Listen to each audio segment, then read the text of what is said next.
Hi friends, నేను మీ Jafar. Welcome back to Jafar education. మనం ప్రతిరోజు మార్నింగ్ సెషన్లో ఈ రోజు నుండి ప్రతి క్లాస్లో ఇంపార్టెంట్ అంశాలన్నీ రివిజన్ అయితే చేసుకుందాం. ఈరోజు 6th క్లాస్ సైన్స్కి సంబంధించినటువంటి మనకు ప్రతి పేజ్కి ఒక బిట్ అనేది ఉంటుంది. 6th క్లాస్ సైన్స్లో కింద ఈ విధంగా ఉంటుంది. దాదాపుగా అన్ని 171 బిట్స్ ఉన్నాయి. వాటన్నిటినీ మనము ఒకే దగ్గర రివిజన్ చేసుకుందాం. ఒక 15 మినిట్స్లో ఈ యొక్క రివిజన్ అనేది కంప్లీట్ అవుతుంది. గతంలో ఈ యొక్క అంశాల నుండి ప్రతిసారి 1 నుంచి 2 లేదా 2 నుంచి 3 ప్రశ్నలు కూడా వస్తున్నాయి. ఈ 10 మినిట్స్ వీడియో, 15 మినిట్స్ వీడియో మీరు చూసినట్లయితే మీకు రివిజన్ అనేది అయిపోతుంది. మీకు చాలా యూస్ఫుల్గా ఉంటుంది. Paper 1 and paper 2 maths and science వాళ్ళకు కూడా.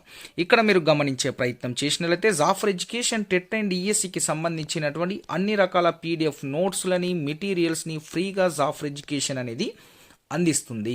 మీకు కావాలి అనుకుంటే జాఫర్ ఎడ్యుకేషన్ వాట్సాప్ గ్రూప్లో జాయిన్ అవ్వాలి అనుకున్న మిత్రులందరూ వాట్సాప్ గ్రూప్ యొక్క లింక్ నేను యూట్యూబ్ యొక్క కామెంట్ సెక్షన్లో మొదటి మెసేజ్గా మీరు కామెంట్ సెక్షన్ ఓపెన్ చేసినట్లయితే యూట్యూబ్ కింద ఇప్పుడు అక్కడ మన యొక్క వాట్సాప్ గ్రూప్ యొక్క లింక్ నేను పిన్ చేసి పెడతాను. మీరు అక్కడ నుండి మన యొక్క వాట్సాప్ గ్రూప్లలో జాయిన్ అయినట్లయితే టెట్ అండ్ ఈఎస్సికి సంబంధించినటువంటి ప్రతి ఒక్క PDF notes and materials Jafar education ఫ్రీగా అందిస్తుంది. అదేవిధంగా ఫ్రీ రివిజన్ క్లాసెస్, అదేవిధంగా డైలీ లైవ్ టెస్ట్లు అనేటివి యూట్యూబ్లో ఫ్రీగా అందిస్తాము. అదేవిధంగా షార్ట్ నోట్స్ అండ్ ఇంపార్టెంట్ అంశాలన్నీ టెట్ అండ్ ఈఎస్సికి సంబంధించి ఫ్రీగా అందిస్తాం. ఇక్కడ జాఫర్ ఎడ్యుకేషన్ ఒక టెస్ట్ సిరీస్ని కూడా కండక్ట్ చేస్తుంది. సో ఆ టెస్ట్ సిరీస్లో ఎవరైనా తీసుకుందాం అనుకున్న మిత్రులు, సో దానికి సంబంధించినటువంటి సమాచారం అంతా మన యొక్క వాట్సాప్ గ్రూప్లో ఉంది. సో దాని టెస్ట్ సిరీస్ యొక్క పేమెంట్ అయితే చాలా తక్కువగా పెట్టడం కూడా జరిగింది. 199 మాత్రమే పెట్టడం జరిగింది 50 డేస్ ప్లాన్లో భాగంగా.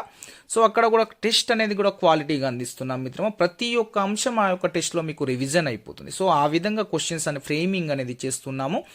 చాలా డిఫికల్ట్గా, అదేవిధంగా క్వశ్చన్స్ వచ్చే విధానము టెట్లో ఏ విధంగా వస్తాయి, డిఎస్సిలో ఏ విధంగా వస్తాయి. సో దాన్ని దృష్టిలో ఉంచుకొని గత పేపర్లన్నీ చూసి మీకు ఈ యొక్క టెస్ట్ సిరీస్ని జాఫర్ ఎడ్యుకేషన్ టీమ్ అనేది మీకు అందిస్తుంది. చాలా తక్కువ అమౌంట్కి మీరు ప్రతి ఒక్కరు చూడండి, మినిమం 299, 300 ఎబో మాత్రమే ఉంది. సో జాఫర్ ఎడ్యుకేషన్ మాత్రమే తక్కువ అమౌంట్ పెట్టి 199 రూపీస్ పెట్టి ఈ యొక్క టెస్ట్ సిరీస్ని అందిస్తున్నాం. రీజన్ ఏంటి అంటే, సో ఈ యొక్క అమౌంట్ పెట్టడానికి రీజన్ ఏంటంటే, సో మన జాఫర్ ఎడ్యుకేషన్ టీంలో టీం మెంబర్స్తో పాటు మిగతా వాళ్ళు కొంత యాడ్ చేయడం జరిగింది మాకు బిజీ షెడ్యూల్ వల్ల.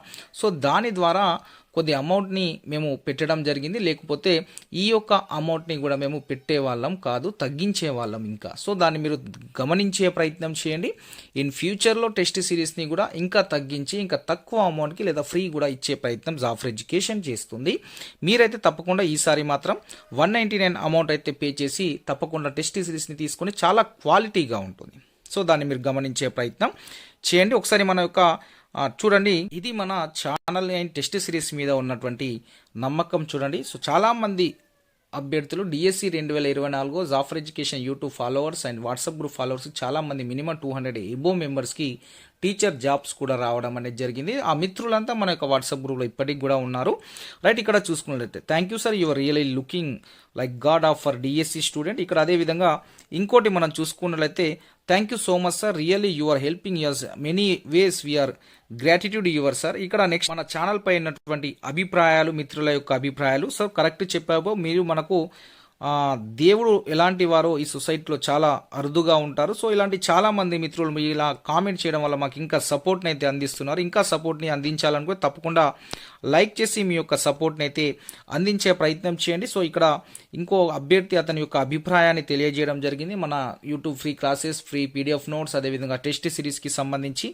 నెక్స్ట్ ఇక్కడ మీరు చూసుకున్నట్లయితే మిత్రమా, ఇక్కడ Jafar education team hard work and guidance కు స్టూడెంట్స్ కూడా హార్డ్ వర్క్ చేస్తే ఖచ్చితంగా సక్సెస్ అనేది సాధిస్తారు అని ఒక సెలెక్టెడ్ క్యాండిడేట్ యొక్క అభిప్రాయం కూడా ఇక్కడ తెలియజేయడం అనేది జరిగింది. నెక్స్ట్ ఇక్కడ చూసుకున్నట్లయితే టెస్ట్ సిరీస్కి సంబంధించినటువంటి టుడే సైకాలజీ ఎగ్జామ్ బాగుంది సార్, బాగా అనిపించింది. నేను ఎక్స్పెక్ట్ చేసిన విధంగా కాకుండా చాలా డిఫరెంట్గా టైప్ క్వశ్చన్స్ ఫ్రేమింగ్ ఉంది. సో అయినా ఆ క్వశ్చన్స్ కూడా నేను చేశాను. సో ఆ క్వశ్చన్ చేయడం ద్వారా నాకు కాన్ఫిడెన్స్ వచ్చింది. చాలా థ్యాంక్ యూ సార్. ఇక్కడ చూసుకున్నట్లయితే నెక్స్ట్ ఎగ్జామ్లో కూడా ఈ విధంగా అన్ని క్వశ్చన్స్ ఈజీగా ఆన్సర్ చేసే విధంగా నేను ప్రిపేర్ అవుతాను, డెఫినెట్లీ సక్సెస్ అవ్వచ్చు అని ఇతని యొక్క అభిప్రాయం చెప్తున్నా. తక్కువ ఖర్చుతో ఎక్కువ జ్ఞానాన్ని సంపాదించుకుంటున్నాననే అందుకు థ్యాంక్ యూ అని ఇక్కడ మనకు మెసేజ్ చేయడం జరిగింది చాలామంది. ఇక్కడ తక్కువ అమౌంట్ పెట్టడానికి రీజనబుల్ ఏంటంటే డిఎడ్ అండ్ బిఎడ్ అభ్యర్థుల యొక్క పరిస్థితి ఏందో జాఫర్ ఎడ్యుకేషన్ తెలుసు. జాఫర్ ఎడ్యుకేషన్ ఆల్రెడీ అనుభవించింది అలాంటి సిచ్యువేషన్ని, కాబట్టే ఫ్రీ క్లాసెస్ పీడిఎఫ్ నోట్స్ అనేది అందిస్తుంది. అదేవిధంగా మీకు ఈ యొక్క టెస్ట్ సిరీస్ని కూడా తక్కువ అమౌంట్కే నేను ప్రయత్నం చేశాను చాలా. సో దాన్ని గమనించే ప్రయత్నం అండి. టెస్ట్ అనేది చాలా క్వాలిటీగా ఉంటుంది సార్. సైకాలజీ టెస్ట్లోని ప్రశ్నలు ఆప్షన్లు చాలా కఠినంగా ఆలోచింపజేసే విధంగా ఉన్నాయి. బహుశా ఈ ప్రశ్నలకు ఆన్సర్ చేస్తే డిఎస్సిలో ఉద్యోగం సాధించగలమేమో అనే కొత్త కాన్ఫిడెన్స్ మాలో పెరుగుతుంది. రైట్, ఇక్కడ చూసుకున్నట్లయితే క్వశ్చన్ ఫ్రేమింగ్ కూడా మిత్రమా చాలా కేర్ఫుల్గా కష్టపడి మీరు ఏ విధంగా అయితే ప్రిపేర్ అవుతున్నారు, మార్నింగ్ 4కి లేసి మేము కూడా అదే లెవెల్లో 4కి లేస్తున్నాం డైలీ, నైట్ 11-12కి పడుకుంటున్నాము. సో దాన్ని గమనించి ఇటు మా డ్యూటీ అవర్స్ వాటిని బ్యాలెన్స్ చేసుకుంటా ఇటు మీకు అందించే ప్రయత్నం జాఫర్ ఎడ్యుకేషన్ చేస్తూ ఇలా చాలామంది అంటే కొంత మీకు చూపిస్తున్నాను. చాలామంది మన ఛానల్ గురించి వాళ్ళ యొక్క సపోర్ట్ని మీరు గమనించే ప్రయత్నం చేయండి. జాఫర్ ఎడ్యుకేషన్ యొక్క ఛానల్ గురించి కావచ్చు, చాలా డైరెక్ట్గా ఎగ్జామ్ రాసిన ఫీల్ వస్తుంది. మన యొక్క టెస్ట్ సిరీస్ని రాసినట్లయితే మీరు డైరెక్ట్ ఫైనల్ ఎగ్జామ్ రాసినటువంటి ఫీల్ వస్తుంది చాలామంది అభ్యర్థులకు. సో జాఫర్ ఎడ్యుకేషన్ ఆ విధంగా క్వశ్చన్ ఫ్రేమింగ్ అనేది వచ్చే విధానం డిఎస్సి 2024 టెట్లో ఎక్కువ స్కోర్, అదేవిధంగా డిఎస్సి 2024 మార్క్స్ సాధించినటువంటి చాలామంది డిఎస్సిలో జాబ్ వచ్చినటువంటి అభ్యర్థులని జాఫర్ ఎడ్యుకేషన్ ఆల్రెడీ తెలిసే ఉంటుంది మన యొక్క ఫాలోవర్స్ గురించి. సో ఆ విధంగా మేము క్వశ్చన్స్ తయారని చేస్తున్నాం. ఇంకా ఎవరైనా టెస్ట్ సిరీస్ తీసుకోవాలనుకున్న వారు తప్పకుండా టెస్ట్ సిరీస్ని తీసుకునే ప్రయత్నం అయితే చేయండి. చాలా తక్కువ అమౌంట్ ఉంది, చాలా యూస్ఫుల్గా ఉంటుంది మిత్రం. అందుకే ఎన్నిసార్లు చెప్తున్నాను నేను, తీసుకునే ప్రయత్నం చేయండి. రైట్, మనం ఇక రివిజన్లో భాగంగా మనము 6th క్లాస్ సైన్స్కి సంబంధించినటువంటి ఇంపార్టెంట్ అంశాలని 1 by 1 క్లియర్గా అయితే మనం విందాం. ప్రతి ఒక్కరు వీడియోని లైక్ చేసి మీ యొక్క సపోర్ట్ని అందించే ప్రయత్నం చేయండి. కొత్తగా చూస్తున్న మిత్రులు తప్పకుండా వీడియోని మన యొక్క ఛానల్ని సబ్స్క్రైబ్ చేసుకొని పక్కన ఉన్నటువంటి బెల్ ఐకాన్ని ప్రెస్ చేయండి. రైట్, ఇక్కడ చూసుకున్నట్లయితే మొదటి పాయింట్ రివిజన్ చేసుకుందాము. రైట్, ఒకటోది అరటి పండులో మన శరీరానికి పనికి వచ్చే పొటాషియం అనే పదార్థం ఉంటుంది. రెండవది ఖాళీ కడుపుతో అరటి పండు తినకూడదు, దానిలో ఉండే చక్కెర ప్రభావాన్ని తగ్గించుకోవడానికి ఏదైనా మాంసకృత్తులున్న పదార్థంతో కలిపి తినాలి. మూడవది చికోరి అనేది జీర్ణ వ్యవస్థకు, రక్త ప్రసరణ వ్యవస్థకు మేలు చేస్తుంది. నాలుగో చూడన్న, బీట్రూట్లో పిండి పదార్థాలు ఎక్కువ పరిమాణంలో ఉంటాయి కాబట్టి వాటిని తరచుగా తినడం మంచిది.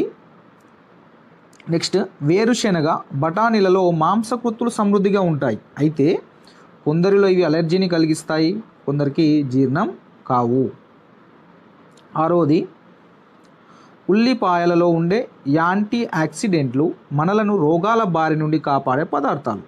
వీటికి anti allergic, anti viral, anti histaminic అనే గుణాలు ఉంటాయా? ఎవరికి? ఆనియన్స్కి.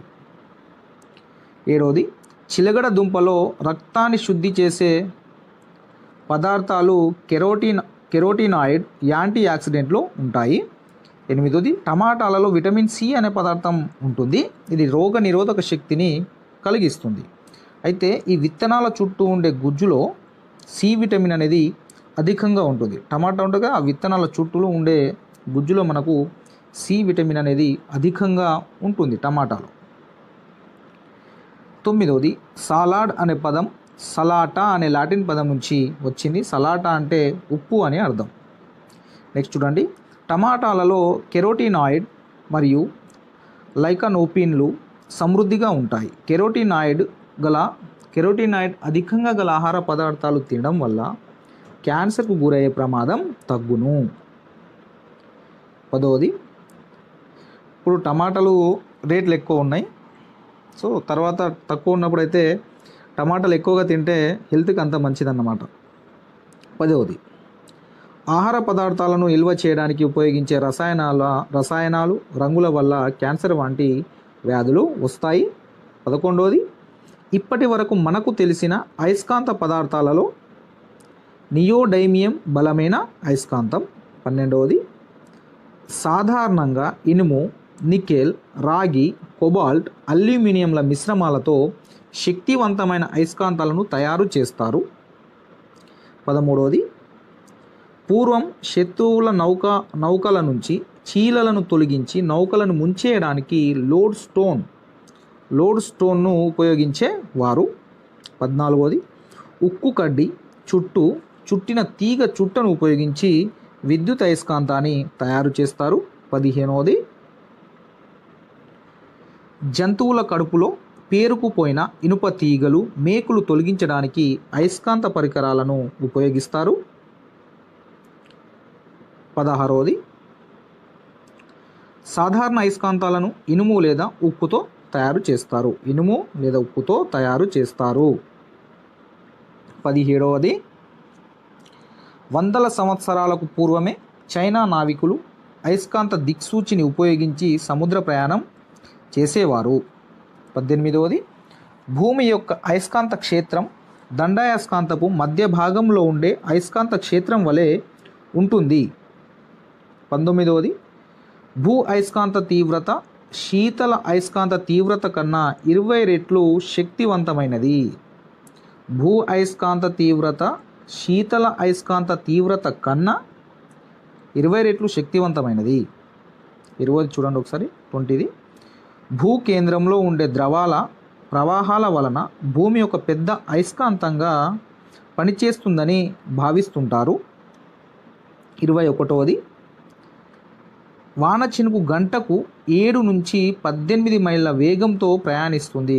ఒక గంటకు 7 నుంచి 18 మైళ్ళ వేగంతో ప్రయాణిస్తుంది వాన చినుకు. ఒక మైలు అంటే మైలు ఈజ్ ఈక్వల్ 1.61 కిలోమీటర్లు. 22వది వాన చినుకు ఆకారం నిజానికి మనకు కనిపిస్తున్నట్లుగా గుండ్రంగా ఉండదు.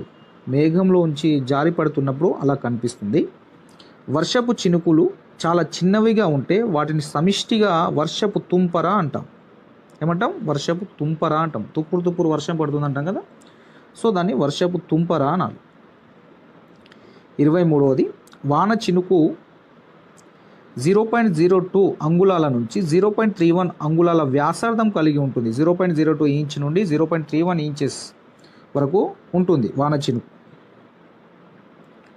24వది ఈజిప్ట్ దేశస్థులు ఎండ నుంచి కాపాడుకోవడానికి కోసము గొడుగును రూపొందించారు. తర్వాత కాలంలో వానలో కూడా ఉపయోగించడం మొదలైంది. 25వది పరిశ్రమలు వాహనాల నుంచి వెలువడే సల్ఫర్ డయాక్సైడ్ నైట్రోజన్ డయాక్సైడ్లలో మేఘాలు కలుషితమైనప్పుడు ఆమ్ల వర్షాలు కురుస్తాయి.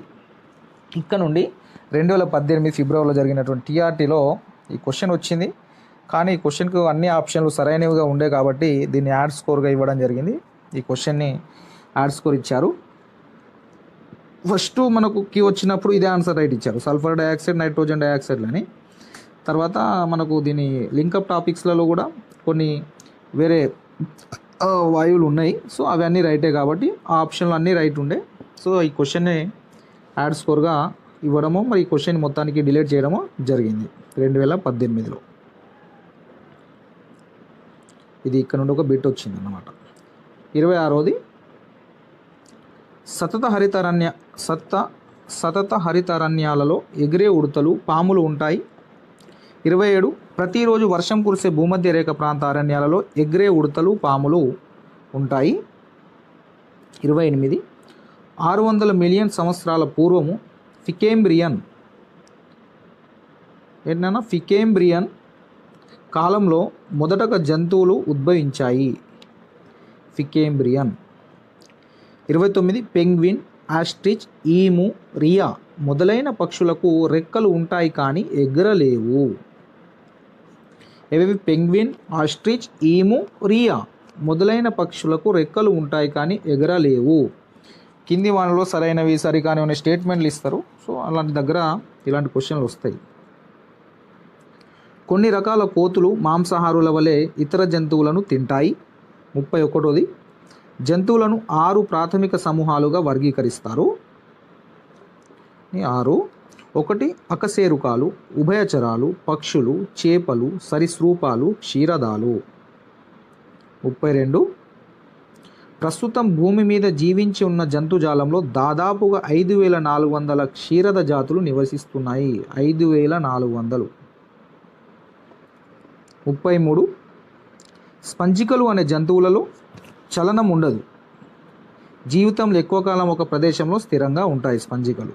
34 జంతువులు పరపోషకాలు, అవి తమకై తాము ఆహారాన్ని తయారు చేసుకోలేవు. ఈ మొత్తం 172 బిట్స్ ఉన్నాయి నాన్న, 172 ఉన్నాయి.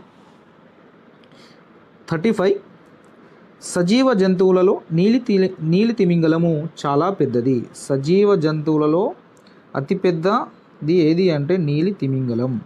నీలి తిమింగలం 110 నుంచి 160 టన్నుల బరువు, 20 నుంచి 30 మీటర్ల పొడవు కలిగి ఉంటుంది. 37 150 మిలియన్ సంవత్సరాల పూర్వం మిసోజోయిక్ యుగంలో సరీసృపాల నుంచి పక్షులు ఉద్భవించాయి. 150 మిలియన్ సంవత్సరాల పూర్వమే మిసోజోయిక్ యుగంలో సరీసృపాల నుంచి పక్షులు ఉద్భవించాయి. 38 ఎడారి జంతువులు చాలా వరకు నిశాచరులు. పగటి వేడి నుంచి తప్పించుకోవడానికి బొరియల్లో నివసిస్తాయి. ఎక్కడ నివసిస్తాయన్నా? బొరియలలో. 39 చిరుతపులి పిల్లి కుటుంబానికి చెందినది. ఇది 12 నుంచి 17 సంవత్సరాల పాటు జీవిస్తుంది. 40 పక్షులను కూడా సకశేరుకాలు అంటారు, కారణం వీటికి వెన్నెముక ఉండటమే. 41 ఒక వస్తువు రంగు దాని నుంచి విడుదలయ్యే కాంతి రంగుపై ఆధారపడి ఉంటుంది. దాని నుంచి విడుదలయ్యే ఆ వస్తువు నుంచి విడుదలయ్యే కాంతి రంగుని బట్టే మనం ఏ కలర్లో ఉందో అనేది మనం చెప్తాం. 42 ఒక వస్తువు తేలడం లేదా మునగడం అనేది వస్తువు యొక్క సాంద్రతతో పాటు మాధ్యమం సాంద్రతపై కూడా ఆధారపడి ఉంటుంది. 43 నీటి సాంద్రత 1 గ్రామ్ ఫర్ మిల్లీలీటరు. ఏదైనా వస్తువు నీటిపై తేలాలంటే దాని సాంద్రత 1 గ్రామ్ ఫర్ మిల్లీలీటర్ కన్నా తక్కువ ఉండాలి. 44 మంచుగడ్డ స్ఫటికాకారంలో ఉన్నప్పటికీ దాని సాంద్రత నీటి కన్నా తక్కువగా ఉండాలి. మంచుగడ్డ స్ఫటికాకారంలో ఉన్నప్పటికీ దాని సాంద్రత నీటి కన్నా తక్కువగా ఉండడం వల్ల నీటిపై తేలుతుంది అది. 46 క్యాండిల్ అనే పదం క్యాండేర్ అనే లాటిన్ పదం నుంచి ఏర్పడింది. క్యాండేర్ అంటే అర్థము మెరుపు. క్యాండర్ అంటే అర్థము మెరుపు. 47 బివ్యాక్స్తో తయారు చేసిన కొవ్వొత్తులు తియ్యటి వాసనను కలిగి ఉంటాయి, తక్కువ పొగనిస్తాయి. 48 ఒక పారదర్శక పదార్థం గుండా ఏ రంగు కాంతి కిరణం ప్రయాణిస్తుందో అదే రంగు కాంతి కిరణం బయటికి వస్తుంది.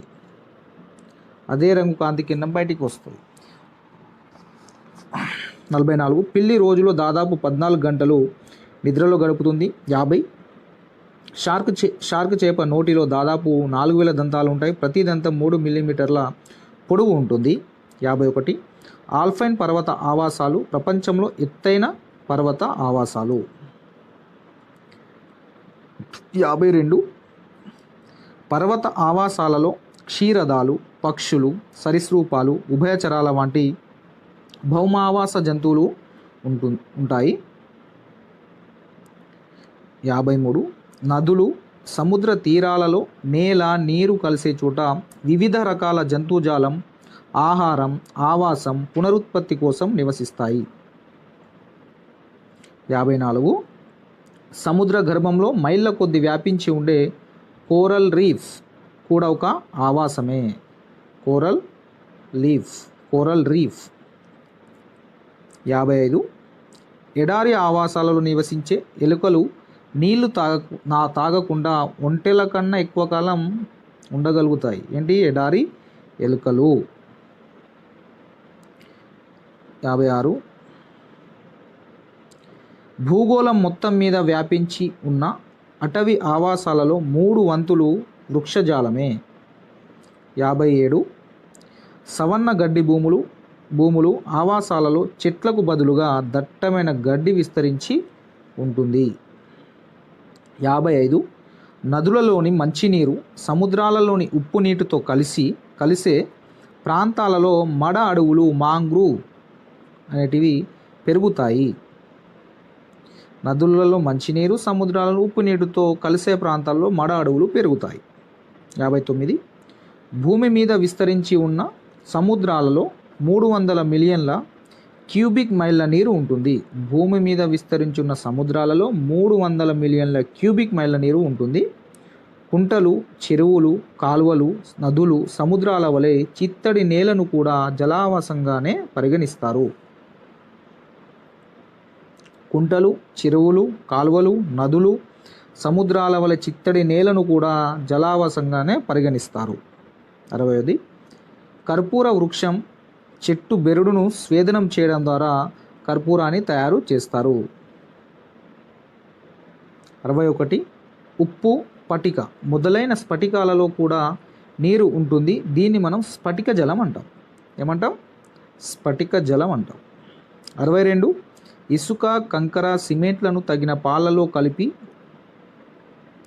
ఇనుప వలలో వెయ్యడాన్ని మనము కాంక్రీట్ అంటాం. ఏమంటానా? కాంక్రీట్. 63. జోర్డాన్ దేశంలో ఉన్న మృత సముద్రంలో నీటి మీద మనం సులభంగా నడవవచ్చు, తేలియాడవచ్చు. మృత సముద్రం అనేది ఉప్పు నీటి సరస్సు. మృత సముద్రం అనేది ఉప్పు నీటి సరస్సు. 64. తక్కువ సంఖ్యలో మొక్కలకు తెగులు సోకినప్పుడు చేతితో ఏరివేయడం ద్వారా తెగులను నివారించడం ఒక మంచి పద్ధతి. 65. భూమిలో ఉండే ఇసుక, రాతి పొరల గుండా నీరు భూమిలోకి ఇంకేటప్పుడు ఇవి నీటిని శుద్ధి చేస్తాయి. 66. రాజస్థాన్లోని సాంబార్ సరస్సు మన దేశంలో ఉన్న అతిపెద్ద ఉప్పు నీటి సరస్సు. మన దేశంలోనే అతిపెద్ద ఉప్పు నీటి సరస్సు ఏది అంటే సాంబార్ సరస్సు. 67. మనం ఎక్కువ కాలం స్వేదన జలాన్ని తాగినట్లయితే జీవక్రియలు మందగిస్తాయి. కారణం లవణాలు లోపించడం. ఘనస్థితిలో ఉన్న కార్బన్ డైఆక్సైడ్ను డ్రై ఐస్ అంటాము. వస్త్ర పరిశ్రమలలో కర్బన దారాలు సరికొత్త ఆవిష్కరణ. వస్త్ర పరిశ్రమలలో సరికొత్త ఆవిష్కరణ కర్బన దారాలు. 70. పట్టు పురుగుల నుంచి పట్టు తీసినట్టుగానే సాలె పురుగు నుంచి కూడా పట్టును తీయడానికి శాస్త్రవేత్తలు కృషి చేస్తున్నారు. 71. ప్రపంచంలో ఎక్కువ వినియోగించే ఉన్ని వస్త్రాల తయారీకి గొర్రెల ఉన్నిని ఉపయోగిస్తున్నారు. 72. 1823 సంవత్సరంలో చార్లెస్ మెకింతోష్ అనే స్కాటిష్ శాస్త్రవేత్త వర్షానికి తడవని బట్టలను తయారు చేశారు. ఎవరు? చార్లెస్ మెకింతోష్ అనే స్కాటిష్ శాస్త్రవేత్త వర్షానికి తడవని బట్టలను, రెయిన్స్. 73. వాల్ట్ ఎల్ సీమన్ అనే శాస్త్రవేత్త ఫ్లెక్సీల తయారీలో ఉపయోగించే పాలీవినైల్ క్లోరైడ్ను కనుగొన్నాడు. పాలీవినైల్ క్లోరైడ్ను కనుగొన్నది ఎవరంటే వాల్ట్ ఎల్ సీమన్. 74 చేశారు. మైక్రోఫైబర్ను కనుగొన్న శాస్త్రవేత్త ఎవరు అంటే మియోషి ఒకామోట్ అనే శాస్త్రవేత్త మైక్రోఫైబర్ను తయారు చేశారు 1970లో మొట్టమొదటిసారిగా. 75. మన వస్త్ర పరిశ్రమలో ఎక్కువగా ఉపయోగించే పాలిస్టర్ దారాలను పెట్రోలియం నుంచి తయారు చేస్తారు. 76. కర్ర గుజ్జుకు రసాయనాలను కలిపి రేయాన్ దారాలను తయారు చేస్తారు. 77. ఒక పత్తి కాయ నుండి 500 మీటర్ల పొడవైన దారాన్ని తీయవచ్చును. ఎంత? 500 మీటర్లు ఒక పత్తి కాయ నుంచి. 78. కొన్ని మొక్కలలో భూమి ఉపరితలంపైకి ఎంత ఎత్తు ఉంటుందో అంత లోపలికి వేళ్ళు విస్తరిస్తాయి. 79. బనానా ఆయిల్ను పెట్రోలియం నుంచి తయారు చేస్తారు. 80. యాపిల్ బరువులో 84%, దోస బరువులో 96% నీరే ఉంటుంది. 81. పుష్పంలో అండాశయము, కీలాగ్రం, పరాగకోశాలను లైంగిక భాగాలు అంటారు. అండాశయము, కీలాగ్రము, పరాగకోశాలను మనము లైంగిక భాగాలు అంటాము. Okay, right. 82. పుష్పాలు రంగులను కలిగి ఉంటే పరాగ సంపర్కం కోసం పక్షులను మరియు కీటకాలను ఆకర్షిస్తాయి. 83. జీడి మామిడిలో పండుగ కనిపించేది నిజానికి పండు కాదు, అది పండు యొక్క తొడిమ. 84. మొక్కల కాండం మీద ఉండే చిన్న ఉబ్బెత్తు భాగాల నుంచి కొమ్మలు, ఆకులు, పుష్పాలు అనేటివి అభివృద్ధి చెందుతాయి. కొమ్మలు, ఆకులు, పుష్పాలు అభివృద్ధి చెందుతాయి. 85. ద్రాక్ష వంటి ఎగబాకే మొక్కలలో కాండం బలహీనంగా ఉంటుంది. మొక్క కింద పడిపోకుండా పాకడానికి వీలుగా తీగలు, కొక్కెలు ఏర్పడతాయి. 86. మిరపకాయలో కారం కలిగించే పదార్థాన్ని కాప్సిసిన్ అంటారు. ఏమంటానన్నా? కాప్సిసిన్. 87. అల్లం వంటి మొక్కలలో కాండం భూమిలో ఉంటే ఆకులు భూమిపైన ఉంటాయి. 88. ఒక పదార్థం ద్రవస్థితి నుండి వాయుస్థితికి మారటాన్ని బాష్పీభవనం అంటాం. 89. ఒక పదార్థం వాయుస్థితి నుండి ద్రవస్థితికి మారడాన్ని సాంద్రీకరణం అంటాం.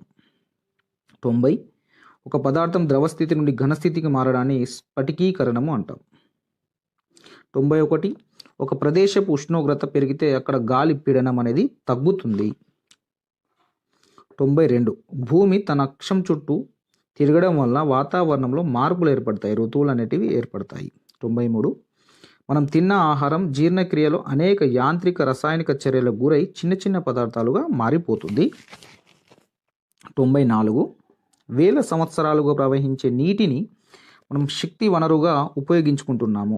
95 డైరీ పరిశ్రమలో భారీ ఎత్తున రెన్నెడ్తో పాల నుంచి పెరుగు తయారు చేయడాన్ని మనం కొయాగ్యులేషన్ అంటాం.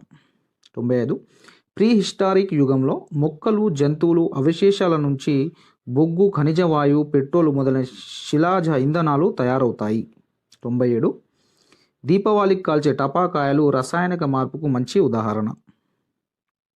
98 పదార్థం ఒక స్థితి నుంచి మరొక స్థితికి మారినప్పుడు సాధారణంగా భౌతిక మార్పు జరుగుతుంది.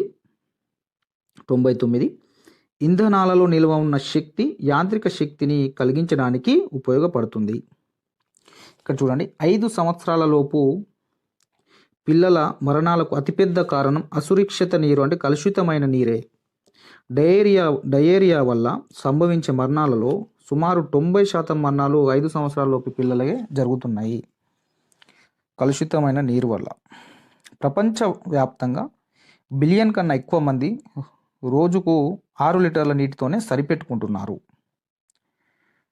101 101 2 అడుగుల ఎత్తులో ప్రవహించే నీరు పెద్ద పెద్ద వాహనాలను సైతం కొట్టుకుపోయేలా చేస్తుంది. అందుకే వరద నీటిలో వాహనాలు నడపకూడదు. 2 అడుగుల ఎత్తుతో ప్రవహించే నీరు పెద్ద పెద్ద వాహనాలను పడేస్తుంది. 102 వాతావరణ శాస్త్రవేత్తలు రాడార్ అనే పరికరాన్ని ఉపయోగించి వర్షం, మంచు మొదలైన వాటి గురించి తెలుసుకుంటారు. Radio detection and ranging radar.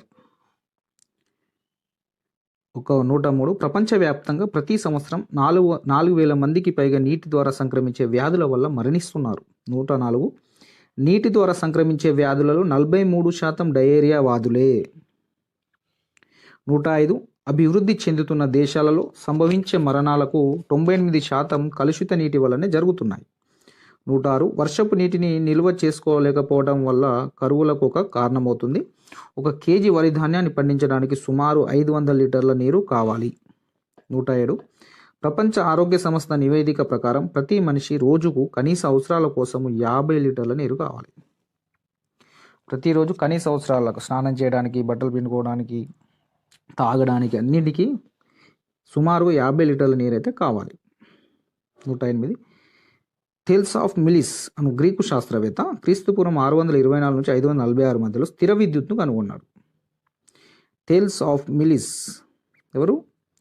Thales of మిలిస్ Anu Greek శాస్త్రవేత్త స్థిర విద్యుత్ను కనుగొన్నాడు. Thales of మిలిస్. Okay, next 109 William birds అనే బ్రిటిష్ శాస్త్రవేత్త విద్యుత్ను కనుగొన్నాడు. ఇది ఒక కదిలే ప్రవాహం లాంటిదని దానికి హూమర్ అనే పేరు పెట్టారు.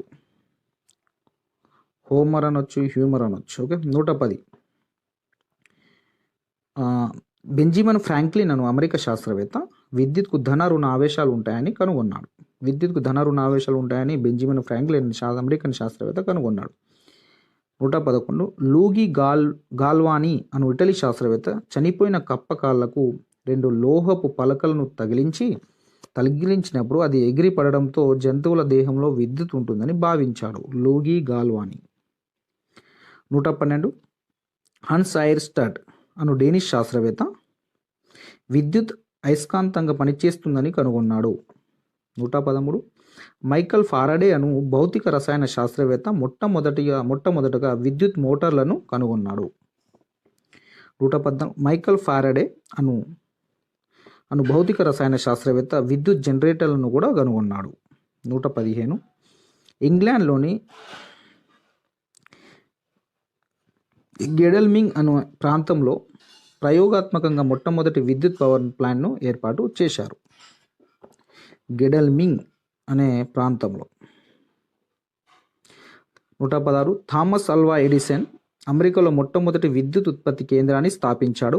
117 పొడవుకు ప్రమాణం మీటరు, మిల్లీమీటరు, సెంటీమీటరు చిన్న ప్రమాణాలుగా గుర్తిస్తారు. 118 ప్రపంచంలో అతి పొడవైన వంతెన కుషాన్ గ్రాండ్ బ్రిడ్జ్. దీని పొడవు 164.8 కిలోమీటర్లు. 119 కాంపాస్ బాక్స్లో ఉండే కోణమానిని ఉపయోగించి 180 డిగ్రీల కన్నా తక్కువ కోణాలను కూడా కొలవచ్చును. 120 1 అడుగు 12 అంగుళాలకు సమానం. 121 మెట్రిక్ పద్ధతిలో ద్రవ్యరాశి ప్రమాణం గ్రాము. ఇది ఒక ఘనపు సెంటీమీటర్ నీటికి సమానము. 122 కౌటిల్యుడు రచించిన అర్థశాస్త్రంలో ద్రవ్యరాశి కాలానికి చెందిన ప్రమాణాలను గురించిన వివరణలు ఉన్నాయి. 123 మొఘల్ పరిపాలనా కాలంలో భూమిని గజ బిగాలలో కొలిచేవారు. 124 1957 ఏప్రిల్ 1న మన దేశం మెట్రిక్ పద్ధతిని ప్రామాణికం పద్ధతిగా స్వీకరించింది. 1957 ఏప్రిల్ 1. 125 విమానాలు ఓడల వేగాన్ని నాట్లు లేదా నాటికల్ మైళ్ళలో కొలుస్తారు. విమానాలు ఓడల వేగాన్ని మనం నాట్లు లేదా నాటికల్ మైళ్ళలో కొలుస్తారు. ఒక knot is equal 1.852 kilometre per అవర్కు సమానంగా ఉంటుంది. 126 ఒక మైలు 1.61 కిలోమీటర్లకు సమానం. 1.61 చెప్పుకున్నాం ఇది. 127 ఖగోళ శాస్త్రవేత్తలు నక్షత్రాల మధ్య దూరాన్ని పారాలాక్స్ యూనిట్లలో కొలుస్తారు. నక్షత్రాల మధ్య దూరాన్ని పారాలాక్స్ యూనిట్లలో కొలుస్తారు. 128 ఒక మీటర్లో 100 కోట్ల వంతును నానోమీటర్ అంటాం. 1 మిల్లీమీటర్లో 100వ కోట్ల వంతును మనం నానోమీటర్ అంటాము. 129 కంప్యూటర్లు, సెల్ ఫోన్ల వంటి సాధనాలలో మెమోరీని మనం బైట్స్, కిలోబైట్స్, మెగాబైట్స్, గిగాబైట్స్, టెరాబైట్స్లలో కొలుస్తారు. ఎంబీ, జీబీ అంటాం కదా అట్లా అవి. 130 1 కిలోగ్రామ్ బియ్యం ఉత్పత్తి చేయడంలో 5,000 లీటర్ల నీరు ఖర్చు అవుతుంది. 131 బంగారం, వజ్రాల నాణ్యతను క్యారెట్లలో కొలుస్తారు. 132 చిరుత పులి అంటే ఎసినోనిక్స్ జబేటస్ అనేది వేగంగా పరిగెత్తగలిగే జంతువు. చిరుత పులిలో ఎసినోనిక్స్ జబేటస్ అనేది వేగంగా పరిగెత్తగలిగే జంతువు. ఇది గంటకు 97 కిలోమీటర్ల వేగంతో పరిగెత్తుంది. ఇది 12 నుంచి 17 సంవత్సరాలు జీవిస్తుంది. నత్త జంతువులలో నెమ్మదిగా కదిలే జంతువు. ఇది సెకనుకు 0.013 నుండి 0.028 మీటర్ల వేగంతో చలిస్తుంది. 134 ప్రపంచంలో దాదాపు 2,700 జాతుల పాములు జీవిస్తున్నాయి. పక్షులలో అతి చిన్న పక్షి హమ్మింగ్ బర్డ్. దీని పొడవు 5.7 సెంటీమీటర్లు. ఇది చిన్నది హమ్మింగ్ బర్డ్. పక్షులకెల్లా మగ ఆస్ట్రిచ్ పక్షి బరువైనది. దీని బరువు 345 పౌండ్లు లేదా 156 కిలోలు. మన శరీరంలో పొడవైన ఎముక ఫీమర్. ఇది తొడలో ఉంటుంది. ఆరోగ్యవంతుడి మానవుని గుండె జీవిత కాలంలో 2.5 బిలియన్ల సార్లు కొట్టుకుంటుంది. నిమిషానికి 72 సార్లు, రోజుకి 1,00,000 సార్లు, సంవత్సరానికి 36 లక్షల సార్లు గుండె అనేది కొట్టుకుంటుంది. 139 మానవుని గుండె నిమిషానికి 5 నుంచి 30 లీటర్ల రక్తాన్ని పంపు చేస్తుంది. 140 మానవ శరీరంలో నీటిపై తేలగల అవయవం ఊపిరితిత్తులు అని అమెరికాలోని మిన్నెసోటా సైన్స్ మ్యూజియం వారు పేర్కొన్నారు. 146 సూర్యకాంతి భూమిని చేరడానికి 8 నిమిషాల 17 సెకండ్ల సమయం పడుతుంది. ఆకుపచ్చ, ఎరుపు, నీలం రంగులను ప్రాథమిక వర్ణాలు అంటారు. ఇవి వివిధ పాలలో కలిపితే అనేక రంగులు ఏర్పడతాయి. GRB. 148 నీటి బిందువు గుండా సూర్యకాంతి ప్రయాణించినప్పుడు ఇంద్రధనస్సు ఏర్పడుతుంది. 149 బల్బు వెలగడానికి ఉపయోగపడే విద్యుత్లో 10% కాంతినిస్తే 90% ఉష్ణానికే సరిపోతుంది. 150 కాంతి సెకనుకు 3 లక్షల కిలోమీటర్ల వేగంతో ప్రయాణిస్తుంది. 151 కాంతిని గురించి అధ్యయనం చేసే శాస్త్రాన్ని దృశ్య శాస్త్రం అంటాం. 152 భూమి నుంచి కాంతి చంద్రునికి చేరడానికి 1.255 సెకండ్ల సమయం పడుతుంది. 153 సూర్యకాంతి సముద్రంలో 262 అడుగుల లోతు వరకు ప్రయాణిస్తుంది. 154 తెల్లని కాంతిలో 7 రంగులు ఉంటాయి. 155 లేజర్ కూడా ఒక రకమైన కాంతి కిరణమే. ఇది కణుతులను క్యాన్సర్ కణుతులను తొలగించడానికి ఉపయోగిస్తారు. 156 సమయాన్ని కొలవడానికి ఉపయోగించే సన్ డయాలలో నీడల ఆధారంగా సమయాన్ని కొలుస్తారు. 159 కలువ గింజలు 300 నుంచి 400 సంవత్సరాల వరకు జీవించి ఉంటాయి. 160 అప్పుడే పుట్టిన నీలి తిమింగలం దాదాపు 23 అడుగుల పొడవు అంటే 7 మీటర్ల పొడవు ఉంటుంది. 3000 కిలోల బరువు ఉంటుంది. 3000 కిలో అంటే 6000 పౌండ్లు ఉంటుంది. అప్పుడే పుట్టిన నీలి తిమింగలం. 161 మనం పుట్టినప్పటి నుంచి జీవితాంతం వరకు జీవించి ఉండే కణాలు మెదడు కణాలు మాత్రమే. మన నోటిలో నుంచి వచ్చే దగ్గు గంటకు 96.5 కిలోమీటర్లు వేగంతో వస్తుంది, అంటే 60 మైళ్ళ వేగంతో వస్తుంది. 163 కోడిగుడ్డు తెల్ల సోనలో అల్బుమిన్ అనే ప్రోటీన్ ఉంటుంది. 164 అట్లాంటిక్ జైంట్ స్క్విడ్ కన్ను 10 అంగుళాలు వ్యాసం కలిగి ఉంటుంది. 25 సెంటీమీటర్ల వ్యాసం కలిగి ఉంటుంది. అట్లాంటిక్ జైంట్ స్క్విడ్ మానవుని గుండె 30 అడుగుల దూరం వరకు చిందేల రక్తాన్ని పంపు చేస్తుంది. 166 బ్యాక్టీరియాలలో అత్యల్ప ఉష్ణోగ్రతల వద్ద కూడా జీవించగలవు. జున్ను తయారు చేయడంలో శిలీంధ్రాలను ఉపయోగిస్తారు. దీన్ని కిణ్వనం అంటాం. 168 మనం పీల్చే గాలిలో ఆక్సిజన్ హిమోగ్లోబిన్తో కలిసి శరీరం అంతా ప్రయాణిస్తుంది. 169 క్రీస్తు శకం 1590లో డచ్ శాస్త్రవేత్త జకారస్ జాన్సన్ అతని తండ్రి హెన్స్ మార్టెన్స్ మైక్రోస్కోప్ను కనుగొన్నారు. 170 మనం ఆహారంగా ఉపయోగించే పుట్టగొడుగులు కూడా శిలీంధ్రాలే. 171 మురికి నీటిని పరిశుభ్రం చేసే కేంద్రాలలో శైవలాలు ఎంతగానో ఉపయోగపడతాయి. ఇవి మనకు 6th క్లాస్ ఈవీఎస్కి సంబంధించినటువంటి పేజీకి ఒకటి ఉన్నటువంటి ఇవన్నీ బిట్స్ నానా. సో ఇవి మనకు ఇంపార్టెంట్. దీంట్లోకి వెళ్ళి మనకు టీఆర్టీలో ఒక క్వశ్చన్ కూడా రావడం జరిగింది 2018లో ఫిబ్రవరిలో జరిగినటువంటి టీఆర్టీలో. కాబట్టి వీటిని రివిజన్లో భాగంగా మీకు ఫాస్ట్గా చెప్పడం జరిగింది. ఇవి పీడిఎఫ్ని నేను మీకు గ్రూప్లో సెండ్ చేస్తాను. ఈ పీడిఎఫ్ని మీరు చదువుకోండి. మీకు అన్ని నోట్స్కి సంబంధించినటువంటి పీడిఎఫ్లు మేము గ్రూప్లో మీకు అందించే ప్రయత్నం చేస్తాము. మీరు మా యొక్క ఛానల్ని లైక్ చేయండి అన్న వీడియోని, మీ మిత్రులకు షేర్ చేయండి, సబ్స్క్రైబ్ చేసుకోమని చెప్పండి మీకు నచ్చితే. మీకు ఆల్మోస్ట్ గ్రూప్స్లో మీకు అన్ని నోట్స్లను మేము పీడిఎఫ్ రూపంలో పెట్టే ప్రయత్నం చేస్తాను. థ్యాంక్ యూ నాన్న, థ్యాంక్ యూ సో మచ్.